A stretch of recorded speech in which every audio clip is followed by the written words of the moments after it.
Ang bango. Kabango-bango.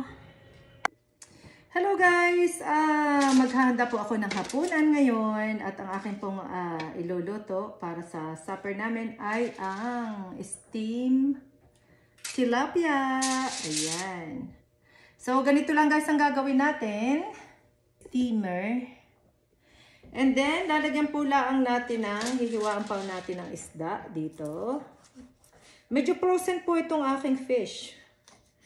Pero kung frozen po or lulutuin po natin ng mga 30 minutes pag frozen. Kapag hindi po, pwede na po ng 20 minutes. And then, lalagyan po natin ng ginger. Ito po ang ginger. Ilalagay po natin sa loob. Ayan. At saka po isang kamatis. And then later ko po, pag luto na po, ilalagyan po natin ng green onion sa top. At saka po soya sauce and oil. Vegetable oil. Ayan guys. So ilalapit ko ng konti para makita nyo. Ayan. Ito po ang luya. Ilalagay po natin sa loob ng tiyan. Ayan, ganyan lang guys. Masarap ito guys, steam fish. Ayan, lalagyan po natin ng ganyan. Okay. Ayan, lagyan po natin ng hiwa dito sa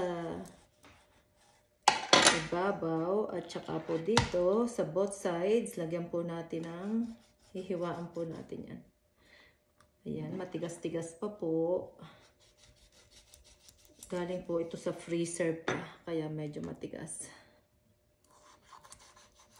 Ayan, ganyan lang guys. And then, hiwain po natin ang kamatis.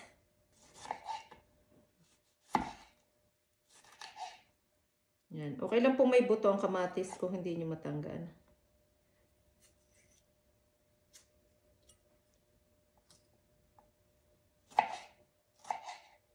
Ayan.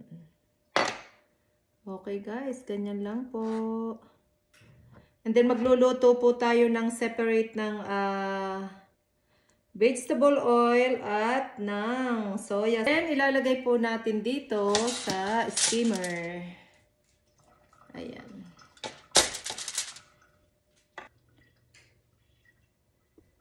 Okidok. Okay guys, ayan nakulo na po. So inilagay ko na po ang ating fish. At atin pong i-steam for 30 minutes lang. Ayan. Madali po naman lutuin ng tilapia. Di po ba? Okay guys. So, wait po natin ng 30 minutes. Then guys, magmi-mix tayo ng vegetable oil at saka po ng soya sauce. Ito po ay gawin po nating 2 ng vegetable oil. At dalawa din po ng soya sauce. And then pakukuluan po natin ito pag Ayan, pakukuluan po natin pag malapit ng maluto ang isda. Ayan. And then magkakat po tayo ng ikat po natin ng small pieces ito. Ayan.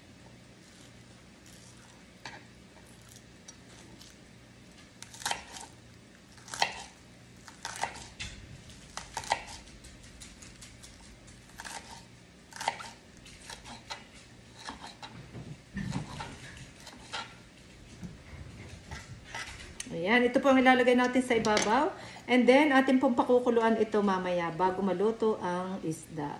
Ayan, ganyan lang guys. Kasimple. Guys, ready na ang ating fish. Ayan.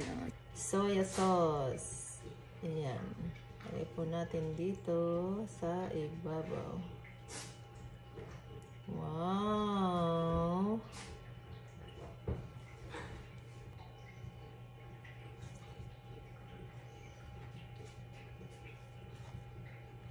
Ayan guys. Ready na. Guys, ito na yung finished product ng aking fish. Steam fish. Ayan.